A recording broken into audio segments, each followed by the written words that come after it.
Introduction. Une introduction permet d'indiquer la logique d'un travail. En effet, réunir des articles ne donne pas en soi une vue claire de cette logique, puisque chacun a été écrit dans une perspective propre, à un moment spécifique du travail, et dans une conjoncture qui est à chaque occasion différente. Et la conjoncture a joué un rôle important dans chacun de ces textes. Un certain nombre a été écrit sur une demande qui canalisait la réflexion vers un champ particulier. Les harengs et les tigres, par exemple, l'a été pour un numéro spécial de critique sur l'animalité. Ou bien déterminé par un événement social ou politique. Folie et normes sociales a été publié à la suite de l'assassinat de 14 étudiantes à Polytechnique de l'Université de Montréal en 1989. Pourtant, les quelques articles réunis dans ce volume sont solidaires et le titre « Sexe, race et pratique du pouvoir, l'idée de nature » donne déjà une idée de ce qui fait leur unité. Les deux parties du volume correspondent à des perspectives pratiques différentes. Dans la première partie, les textes tentent de décrire à la fois la réalité matérielle des relations de pouvoir et leur forme mentale, intellectuelle, psychologique, affective. La seconde est orientée vers une analyse des systèmes théoriques, interprétations savantes ou politiques, ou les deux, qui sont à l'œuvre dans les relations de pouvoir et qui, éventuellement, prétendent les expliquer et les légitiment. En d'autres termes, cette seconde partie s'attache au système de pensée. Si on considère la première comme une description et l'analyse de l'empirie, c'est-à-dire de la façon dont les choses se passent dans la quotidienneté, la seconde s'attache à l'analyse critique des formes théoriques. L'ensemble de ces analyses concerne des relations de pouvoir, celles de sexe et celles de race, de sexe entre guillemets et de race entre guillemets. Ces catégories occupent en effet une place spécifique dans les rapports sociaux, celle d'être considérées comme des catégories naturelles entre guillemets.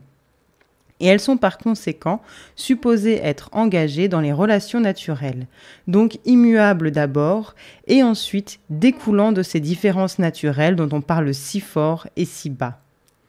Les rapports de pouvoir sont interprétés soit de façon théorique et doctrinale, les sciences naturelles, la politique, la médecine, les religions, une partie des sciences sociales, etc., soit bien plus banalement, dans les conceptions quotidiennes et le bon sens populaire, le bistrot, votre médecin, l'un de vos proches intimes, vos collègues de travail, le chroniqueur du Monde ou de Libération, etc. Comme des rapports qui prolongeraient leurs racines dans l'instinct ou qui seraient régis par quelques déterminismes inscrits dans le patrimoine génétique. Sexisme, racisme sont des naturalismes, en ce qu'ils mettent en œuvre une foi préverbale et préformelle en l'origine viscérale ou programmée des conduites humaines.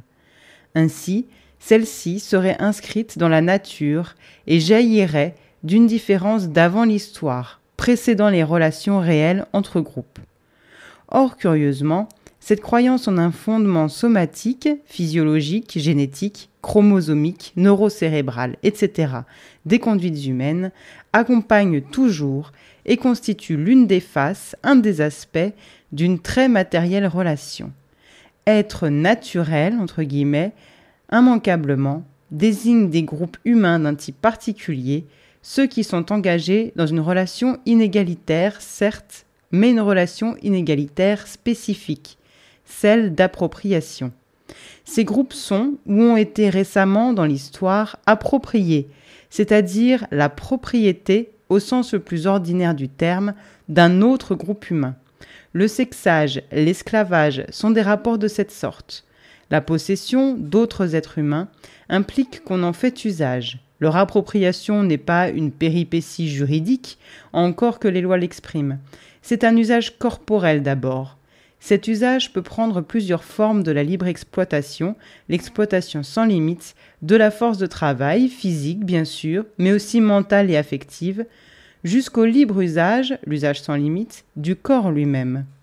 Les phénomènes associés, différence, mépris, mise sur un piédestal, mais oui, oppression, etc., expriment et entérinent la distance du groupe dominant à ceux qu'il domine et sa liberté d'appréciation à leur sujet.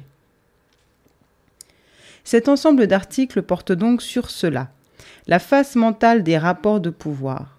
Depuis les formes théoriques sophistiquées, elles, complètement explicites, racisme doctrinal, théorie de la complémentarité par exemple, jusqu'à ce qu'on peut nommer une idéologie, c'est-à-dire une façon d'appréhender le monde, plus diffuse que les systèmes explicites de valeurs et de projets, plus vaste que la seule conscience claire le laisse apprécier, et qui en définitive est la forme banale et quotidienne d'appréhension des gens et des choses communes à ceux qui parlent la même langue et ou qui sont plongés dans le même monde. Rien de tout cela n'aurait pu être pensé, encore moins communiqué et discuté, sans le travail théorique de Nicole Claude Mathieu, Monique Wittig, Paola Tabet, Christine Delphi, travail qui, dès 1970 pour la majorité d'entre elles, a été une formidable remise en question des évidences, cette forme sacrée de l'idéologie. Ce que ces réflexions leur doivent est inévaluable.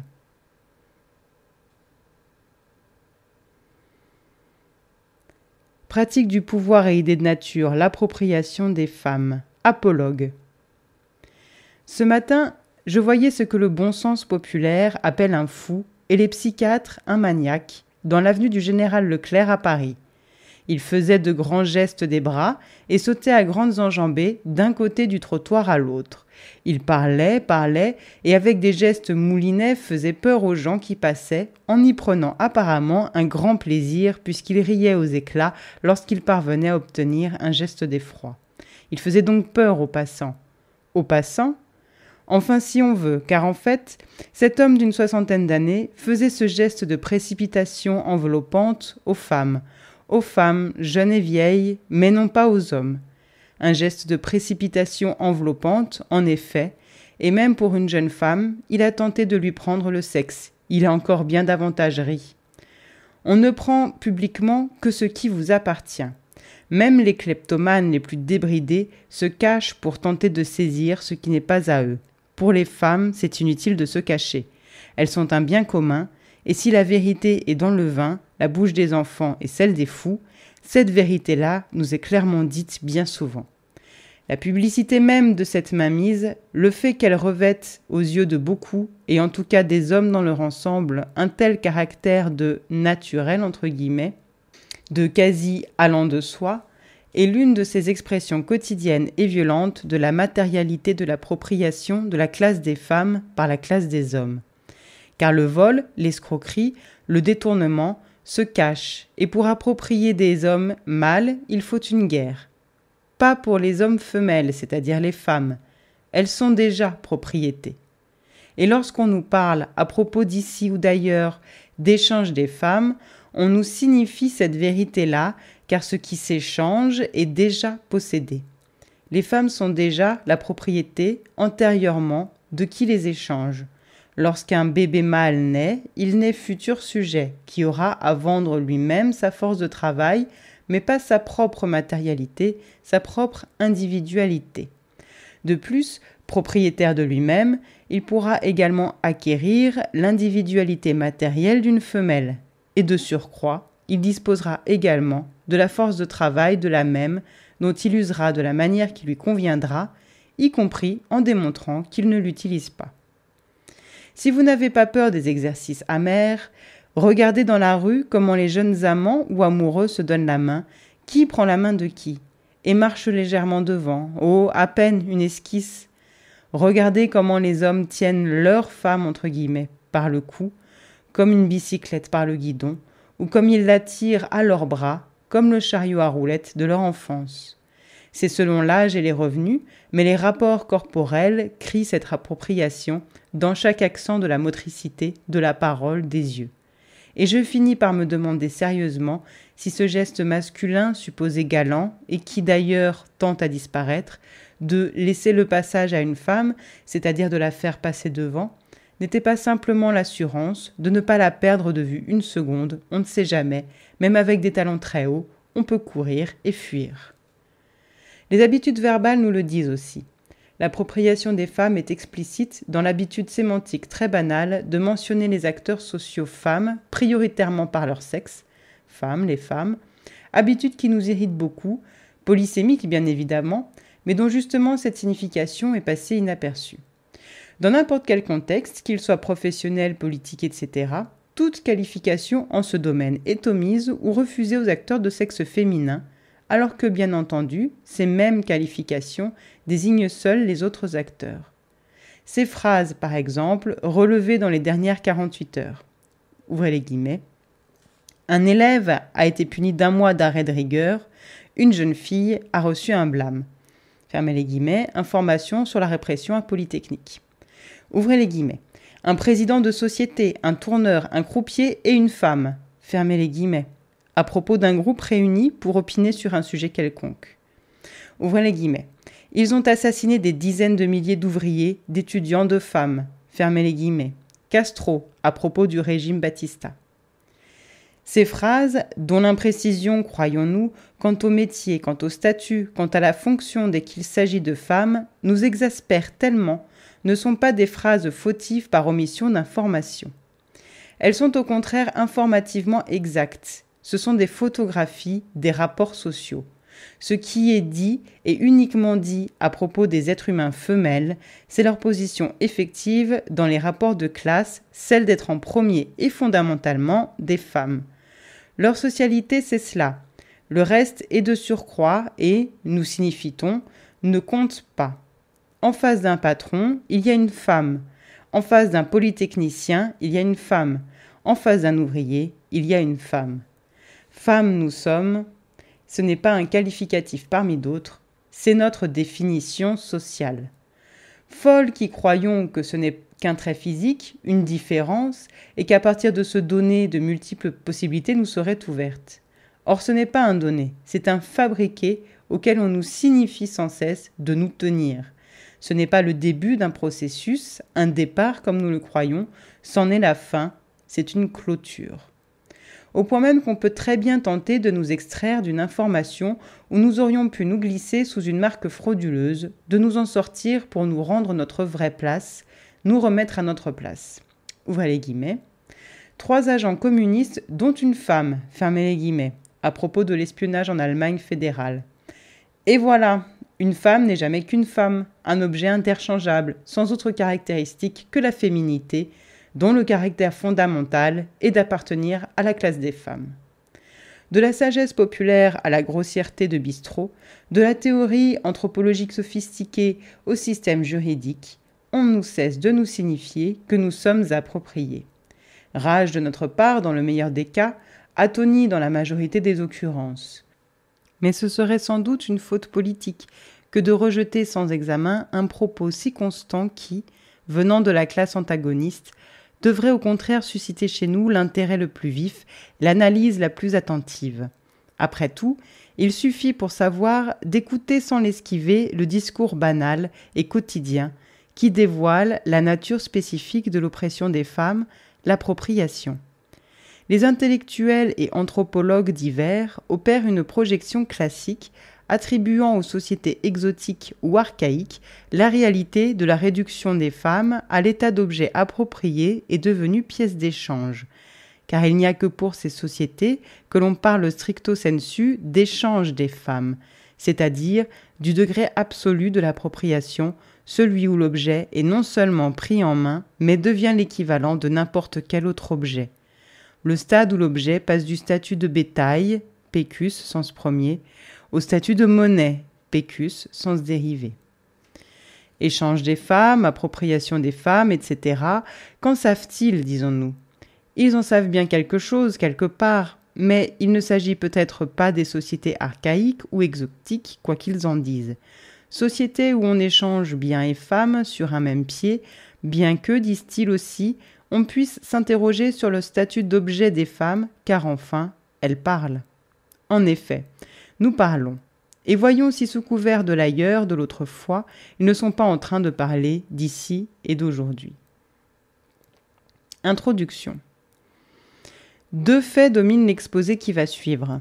Un fait matériel et un fait idéologique. Le premier est un rapport de pouvoir, je dis bien un rapport et non le pouvoir. Le coup de force permanent qu'est l'appropriation de la classe des femmes par la classe des hommes. L'autre est un effet idéologique, L'idée de nature, cette nature supposée rendre compte de ce que seraient les femmes. L'effet idéologique n'est nullement une catégorie empirique autonome. Il est la forme mentale que prennent certains rapports sociaux déterminés. Le fait et l'effet idéologique sont les deux faces d'un même phénomène. L'une est un rapport social où des acteurs sont réduits à l'état d'unité matérielle appropriée et non de simples porteurs de force de travail. L'autre, la face idéologico-discursive, est la construction mentale qui fait de ces mêmes acteurs des éléments de la nature, des choses dans la pensée elle-même. Dans la première partie, l'appropriation des femmes, on verra l'appropriation concrète, la réduction des femmes à l'état d'objets matériels. Dans une seconde partie, le discours de la nature, on verra la forme idéologique que prend ce rapport, c'est-à-dire l'affirmation que les femmes sont plus naturelles que les hommes. Il est admis par tout le monde, ou presque, que les femmes sont exploitées, que leur force de travail, lorsqu'elle est vendue sur le marché du travail, est beaucoup moins payée que celle des hommes, puisqu'en moyenne, les salaires touchés par les femmes ne représentent que les 2/3 de ceux touchés par les hommes. Il est entendu par tout le monde, ou presque, que le travail domestique effectué par toutes les femmes, qu'elles soient par ailleurs salariées ou non, est accompli sans salaire. L'exploitation des femmes est la base de toute réflexion sur les rapports entre classes de sexe, quelle que soit son orientation théorique. Lorsqu'on analyse et décrit l'exploitation des femmes, la notion de force de travail occupe une place centrale. Mais bizarrement, elle est employée sans la perspective d'un rapport social qui est justement celui dont les femmes, en tant que classe, sont absentes. La force de travail est, dans cette perspective, présentée comme la seule chose que l'ouvrier ait à vendre, sa capacité de travailler. Ceci, en effet, exact pour l'ouvrier homme aujourd'hui, n'est pas vrai de l'ouvrier femme ou de toute autre femme aujourd'hui. Cette signification de la force de travail comme étant l'ultime chose dont on dispose pour vivre est inadéquate pour la classe entière des femmes. Ceci rappelle le temps où l'imagination débridée des chercheurs allait jusqu'à envisager, en un prodigieux effort, que la plus grande proximité possible entre deux individus de races différentes était le mariage ou le rapport sexuel. Ils démontraient ainsi brillamment à quel point ils étaient eux-mêmes aveuglés par les structures racistes pour ne pas voir que cette plus grande proximité est tout simplement la parenté par le sang, le fait d'être parents et enfants, mère et fille, père et fils, etc. Situation extrêmement courante et banale, mais parfaitement ignorée intellectuellement, littéralement déniée. Il en est exactement de même pour ce qui concerne la force de travail dans les classes de sexe. Une classe entière, qui comprend environ la moitié de la population, subit non le seul accaparement de la force de travail, mais un rapport d'appropriation physique directe, les femmes. Ce type de relation n'est certes pas propre au rapport de sexe. Dans l'histoire récente, il caractérisait l'esclavage de plantation qui n'a disparu du monde industriel que depuis à peine un siècle. États-Unis 1865, Brésil 1890. Ce qui ne signifie pas que l'esclavage a disparu totalement. Une autre forme d'appropriation physique, le servage, caractéristique de la propriété foncière féodale, a disparu à la fin du XVIIIe siècle en France, dernier serf affranchi vers 1770, abolition du servage en 1789, mais a persisté plus d'un siècle encore dans certains pays d'Europe. Le rapport d'appropriation physique directe n'est donc pas une forme qui serait propre aux relations de sexe. L'appropriation physique dans les rapports de sexe, qu'on va tenter de décrire dans cet article, contient l'accaparement de la force de travail, et c'est à travers la forme que prend cet accaparement qu'on peut discerner qu'il s'agit d'une appropriation matérielle du corps. Mais elle en est distincte par un certain nombre de traits dont l'essentiel, commun avec l'esclavage, est qu'il n'existe dans cette relation aucune sorte de mesure à l'accaparement de la force de travail. Cette dernière, contenue à l'intérieur des seules limites que représente un corps individuel matériel, est prise en bloc, sans évaluation. Le corps est un réservoir de force de travail et c'est en tant que tel qu'il est approprié. Ce n'est pas la force de travail distincte de son support producteur en tant qu'elle peut être mesurée en quantité de temps, d'argent, de tâches qui est accaparée, mais son origine, la machine à force de travail. Si les rapports d'appropriation en général impliquent bien l'accaparement de la force de travail, ils sont logiquement antérieurs et ils le sont également du point de vue historique. C'est le résultat d'un long et dur processus que d'être parvenu à ne vendre que sa force de travail et à ne pas être soi-même approprié. L'appropriation physique s'est manifestée dans la plupart des formes d'esclavage connues, par exemple celle de Rome, où d'ailleurs l'ensemble des esclaves d'un maître se nommait familia, celle des XVIIIe et XIXe siècles en Amérique du Nord et aux Antilles. Par contre, certaines formes de l'esclavage qui en limitaient la durée, tant d'années de service par exemple, comme c'était le cas dans la société hébreu, la cité athénienne sous certaines réserves, ou dans les États-Unis du XVIIe siècle.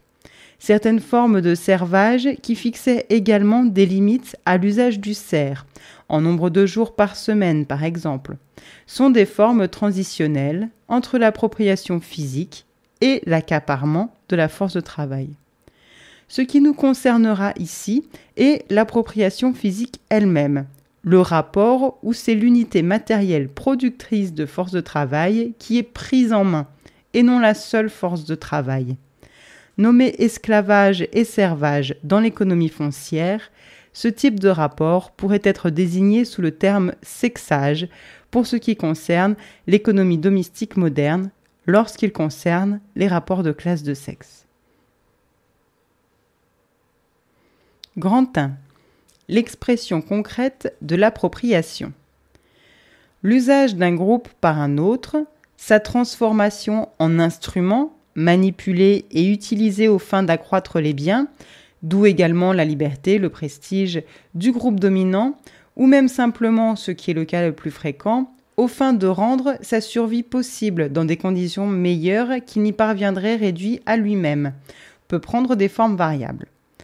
Dans les rapports de sexage, les expressions particulières de ce rapport d'appropriation, celle de l'ensemble du groupe des femmes, celle du corps matériel individuel de chaque femme, sont petit a, l'appropriation du temps, petit b, l'appropriation des produits du corps, petit c, l'obligation sexuelle, petit d, la charge physique des membres invalides du groupe, invalides par l'âge, bébé, enfant, vieillard ou malade et infirme, ainsi que des membres valides de sexe mâle. Grand A, l'appropriation du temps. Le temps est approprié explicitement dans le contrat de mariage en ce qu'il n'y a aucune mesure de ce temps, aucune limitation à son emploi, ni exprimé sous forme horaire, comme c'est le cas dans les contrats de travail classiques, qu'ils soient salariaux ou non. Les contrats de louage ou contre-entretien spécifient un temps de travail et un temps de liberté, fête, jour de repos, etc. Ni exprimé sous forme de mesure en monnaie. Aucune évaluation monétaire du travail de l'épouse n'est prévue. Plus, ce n'est pas seulement de l'épouse qu'il s'agit, mais bien des membres en général du groupe des femmes. Puisqu'en effet, les mères, sœurs, grand-mères, filles, tantes, etc., qui n'ont passé aucun contrat individuel avec l'époux, le chef de famille, contribuent au maintien et à l'entretien des biens, vivants ou non, de celui-ci. Car le lavage, la garde des enfants, la préparation de la nourriture, etc., sont assurés parfois également par l'une des mères des deux époux, leur ou leur au pluriel fille, la sœur d'un des époux, etc. En vertu non pas d'un contrat direct d'appropriation, comme c'est le cas pour l'épouse, dont la nue appropriation se manifeste par l'obligation légale, de surcroît et première, du service sexuel, mais en fonction de l'appropriation générale de la classe des femmes, qui implique que son temps, son travail, est disponible sans contrepartie contractuelle. Est disponible en général et indifféremment. Tout se passe comme si l'épouse appartenait en nue propriété à l'époux et la classe des femmes en usufruit à chaque homme, et particulièrement à chacun de ceux qui ont acquis l'usage privé de l'une d'entre elles. Toujours et partout, dans les circonstances les plus familiales comme les plus publiques, on attend que les femmes, les femmes, fassent le nettoyage et l'aménagement, surveillent et nourrissent les enfants, balayent ou servent le thé, fassent la vaisselle ou décrochent le téléphone, recousent le bouton ou écoutent les vertiges métaphysiques et professionnels des hommes, etc. B. L'appropriation des produits du corps. On ne vendait pas les cheveux... Alors, ouvrez les guillemets. On ne vendait pas les cheveux de nos bourguignonnes, on vendait leur lait. Fermez les guillemets. Ces paroles entendues dans la bouche d'un vieil écrivain homme, à la télévision, le 16 décembre 1977, disent assez clairement que contrairement à ce que beaucoup d'entre nous croient, ni nos cheveux ni notre lait ne sont à nous, car s'ils sont vendus, c'est par leurs légitimes propriétaires, lesquels d'ailleurs, évoquant leur propre père, batelier transporteur, précisaient à propos des nourrices, toujours par le même porte-parole interposé, ouvrez les guillemets, il faisait un chargement de femmes pour Paris, fermez les guillemets. Mais la preuve, toujours actuelle, de l'appropriation des produits est que dans le mariage, le nombre des enfants n'est pas soumis à contrat, n'est pas fixé ou soumis à l'approbation de l'épouse. L'absence pour la majorité des femmes de possibilités réelles de contraception et d'avortement en est la conséquence. L'épouse doit faire et fera tous les enfants que lui voudra imposer l'époux.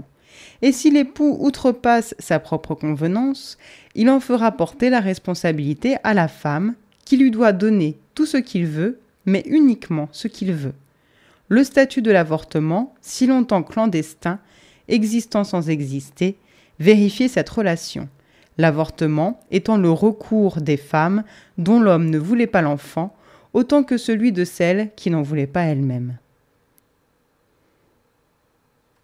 Les enfants appartiennent au père, on le sait, et il n'y a pas si longtemps qu'il fallait, pour qu'une mère puisse faire traverser une frontière à l'enfant, qu'elle soit munie d'une autorisation du père, la réciproque ne se posant pas.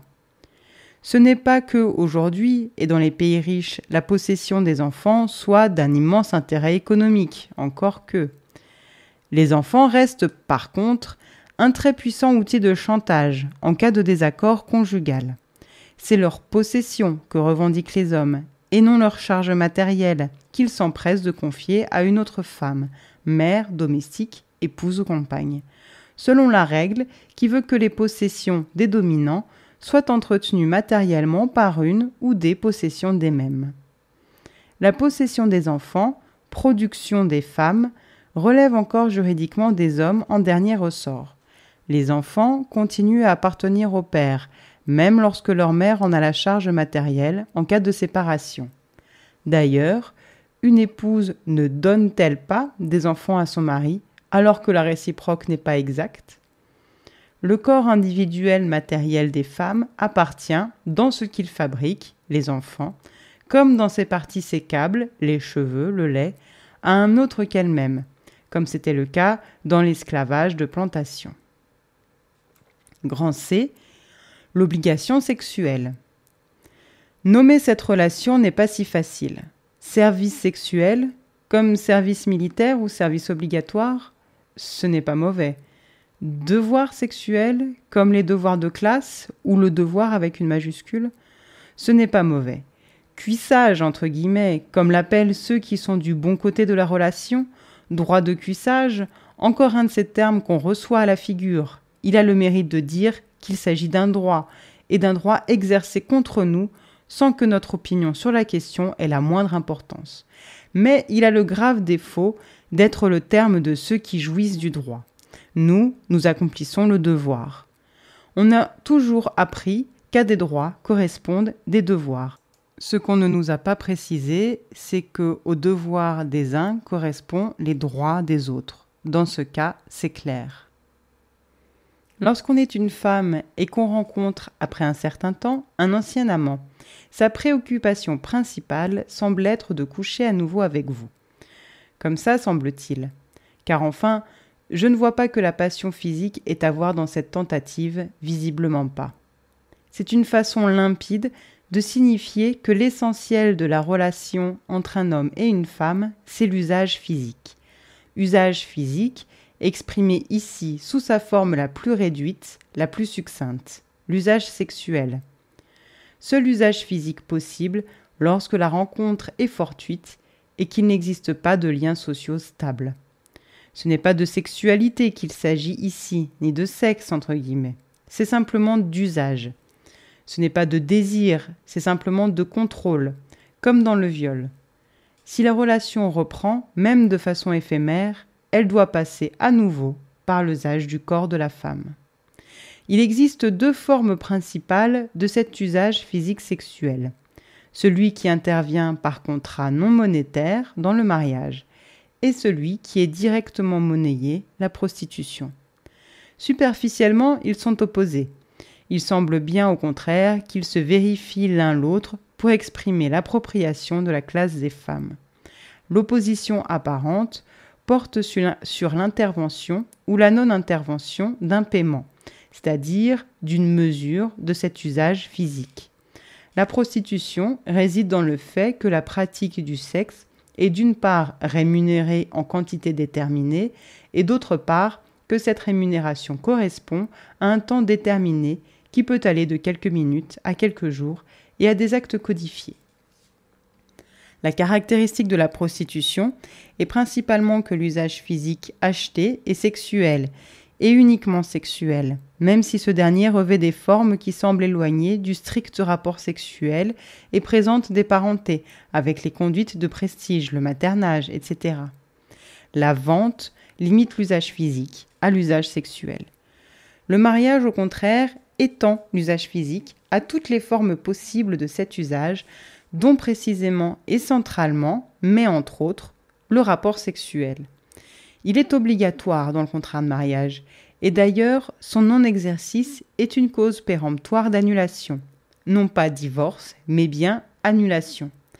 Il est donc l'expression principale du rapport qui s'établit entre deux individus particuliers dans la forme mariage, comme dans la forme concubinage, qui est un mariage coutumier.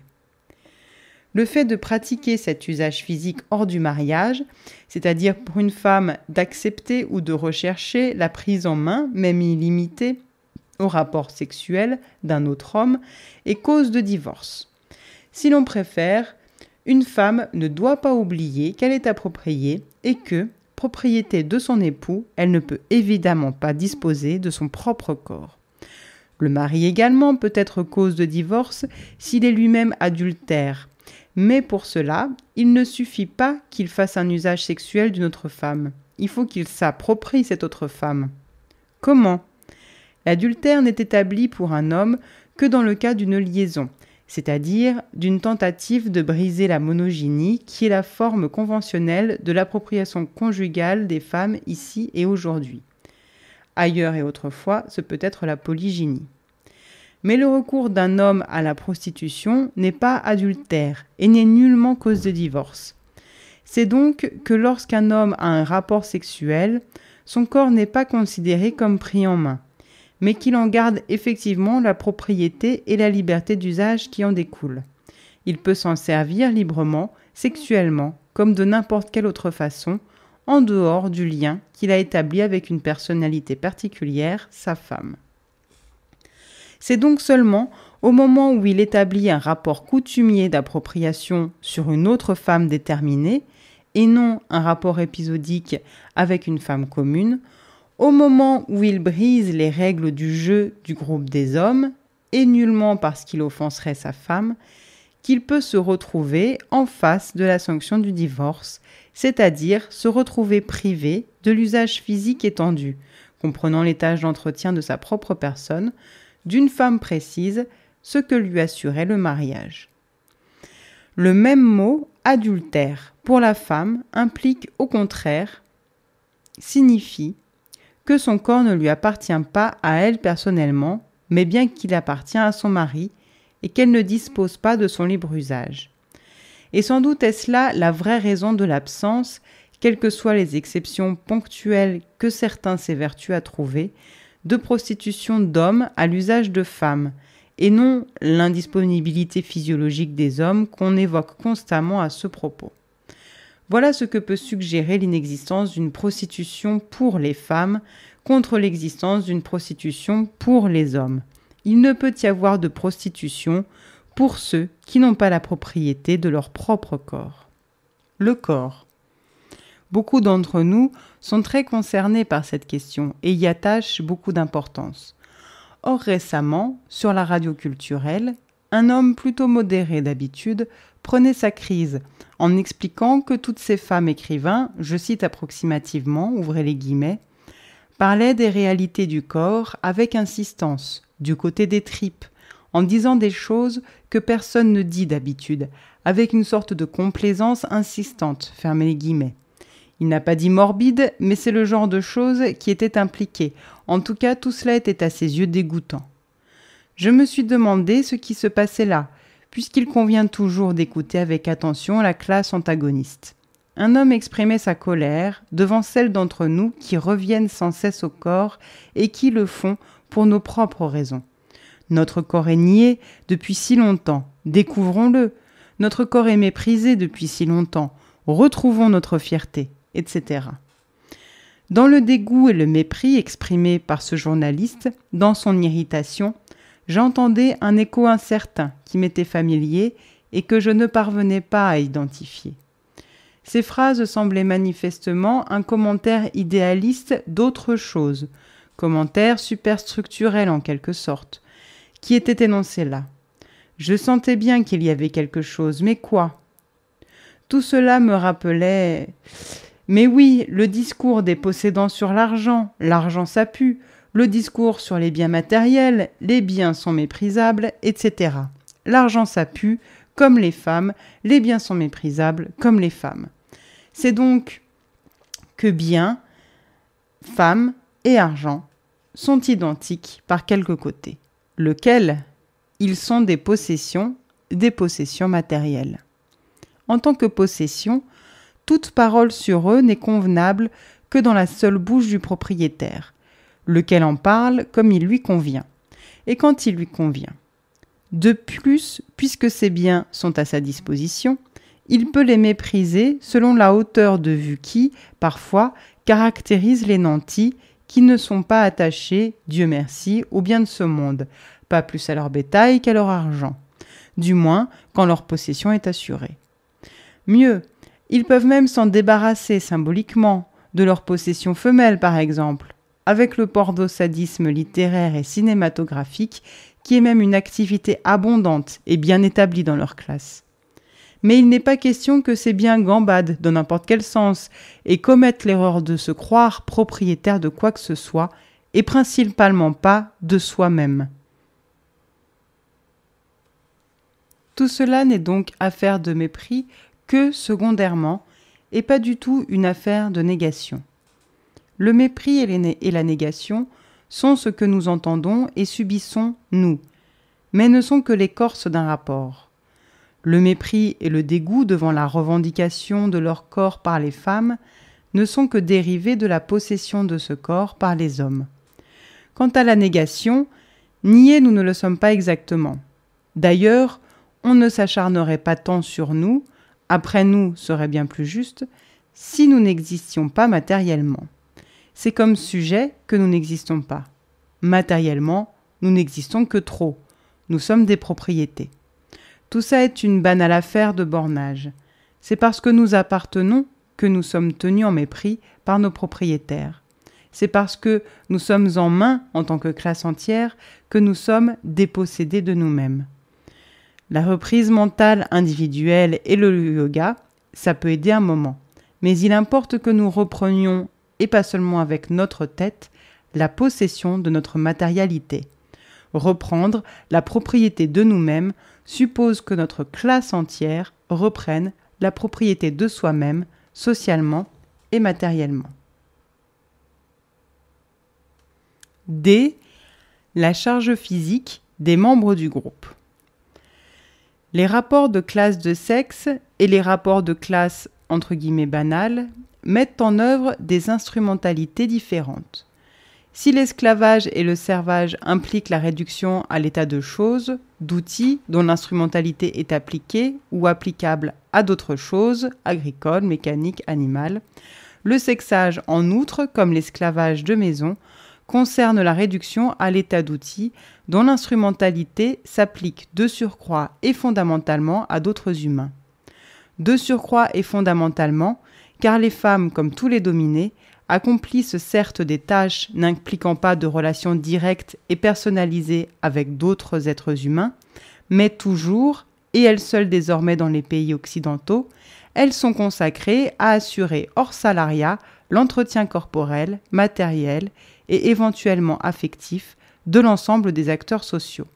Il s'agit, petit a, d'une présentation non monétaire, comme on le sait, et petit b, donnée dans le cadre d'une relation personnalisée durable.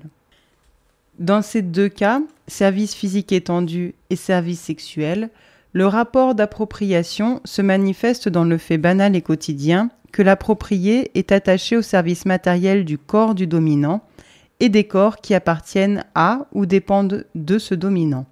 La prise en main en tant que chose par le dominant se distingue par la disponibilité physique consacrée aux soins matériels d'autres individualités physiques, et ceci dans une relation non évaluée ni temporellement ni économiquement. Certes, ces tâches de l'entretien physique existent également dans le circuit monétaire du travail, sont effectuées parfois professionnellement contre salaire, mais ce n'est pas un hasard que là encore, aujourd'hui et ici, ce sont quasiment exclusivement des femmes qui le font. Mais si on compare le nombre d'heures respectivement salariées et non salariées consacrées à ces tâches, elles sont à une écrasante majorité effectuées hors du circuit salarial. Socialement, ces tâches sont effectuées dans le cadre d'une appropriation physique directe. Par exemple, l'institution religieuse absorbe des femmes qu'elle affecte gratuitement à ce travail dans les hospices, orphelinats et divers asiles et maisons. Dans le cadre du mariage, d'ailleurs elles sont mariées à Dieu, c'est contre leur entretien et non contre un salaire que les femmes dites sœurs ou religieuses font ce travail. Et il ne s'agit pas bien sûr de charité religieuse, puisque lorsque ce sont des hommes que regroupent ces institutions sacrées, ils n'effectuent nullement ces tâches d'entretien des humains. Il s'agit bien d'une fraction de la classe des femmes qui, ayant été réunies, effectuent socialement, hors salariat, les tâches d'entretien physique des malades, enfants et vieillards isolés. Elles sont le comble de la féminité, à l'égal des prostituées et peut-être davantage, qui sont un autre volet, mais apparemment décalé, parce qu'elles sont payées, du rapport spécifique de sexage. D'ailleurs, l'abominable bon sens populaire, ce puits d'hypocrisie conformiste, le considère bien ainsi qu'il n'imagine que la religieuse ou la putain comme femme. Elles sont les figures allégoriques d'un rapport qui est celui de tous les jours et qui unit les deux. La charge physique et la charge sexuelle dont il est ici question sont effectivement au centre des rapports de sexe. Parler d'entretien matériel des corps est peu dire. Ce sont là des évidences trompeuses que l'on croit connaître. En fait, que veut dire entretien matériel physique ? D'abord, une présence constante. Pas de pointeuse ici. Une vie dont tout le temps est absorbé, dévoré par le face-à-face avec les bébés, les enfants, le mari et aussi les gens âgés ou malades. Face-à-face, car leurs gestes, leurs actions tiennent directement la mère, épouse, fille, belle-fille dans leur mouvance. Chacun des gestes de ces individus est plein de sens pour elle et modifie sa propre vie à chaque instant. Un besoin, une chute, une demande, une acrobatie, un départ, une souffrance, l'oblige à changer son activité, à intervenir, à se préoccuper de ce qu'il faut faire immédiatement, de ce qu'il faudra faire dans quelques minutes, à telle heure ce soir, avant telle heure avant de partir, avant que Z ne vienne, etc. Chaque seconde de temps, et sans espoir de voir cesser à heure fixe cette préoccupation, même la nuit, est absorbée dans d'autres individualités, détournée vers d'autres activités que celle qui est en cours. La contrainte ne réside pas seulement dans la constance de cette présence et de cette attention, mais dans le soin matériel physique du corps lui-même. Laver les morts est tâche du groupe des femmes, et ce n'est pas rien, pas plus que de laver les grands malades. De plus, l'attachement matériel à des individualités physiques est aussi une réalité mentale. Il n'y a pas d'abstraction, tout geste concret a une face signifiante, une réalité psychologique. Bien qu'on tente inlassablement de nous contraindre à ne pas penser, cet attachement ne se vit pas mécaniquement et dans l'indifférence. L'individualité, justement, est une fragile conquête, souvent refusée à une classe entière, dont on exige qu'elle se dilue, matériellement et concrètement, dans d'autres individualités. Contrainte centrale dans les rapports de classe de sexe, la privation d'individualité est la séquelle ou la face cachée de l'appropriation matérielle de l'individualité. Car il n'est pas évident que les êtres humains se distinguent si facilement les uns des autres, et une constante proximité charge physique est un puissant frein à l'indépendance, à l'autonomie. C'est la source d'une impossibilité à discerner et a fortiori à mettre en œuvre des choix et des pratiques propres. Ce n'est sûrement pas un hasard si les membres de la classe de sexe dominante sont dégoûtés par la merde de leurs enfants et en conséquence ne peuvent pas les changer. Personne ne songerait même à penser qu'un homme puisse changer un vieillard ou un malade, le laver son linge. Mais les femmes le font, et elles doivent le faire.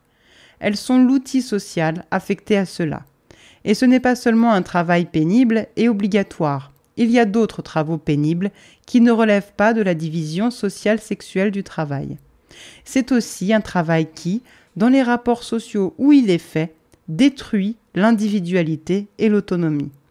Effectué hors salaire, dans l'appropriation de son propre individu qui attache la femme à des individus physiques déterminés, familiers au sens propre, avec lesquels les liens sont puissants, quelle que soit la nature, amour-haine de ces liens. Il disloque la fragile émergence du sujet. La panique où se sentent plongées beaucoup de femmes lorsque leurs enfants sont nouveau-nés, qu'on la baptise dépression nerveuse, déprime ou fièvre puerpérale, qu'est-ce d'autre que le constat qu'on disparaît, qu'on est dévoré, pas seulement physiquement mais mentalement. Physiquement, donc mentalement.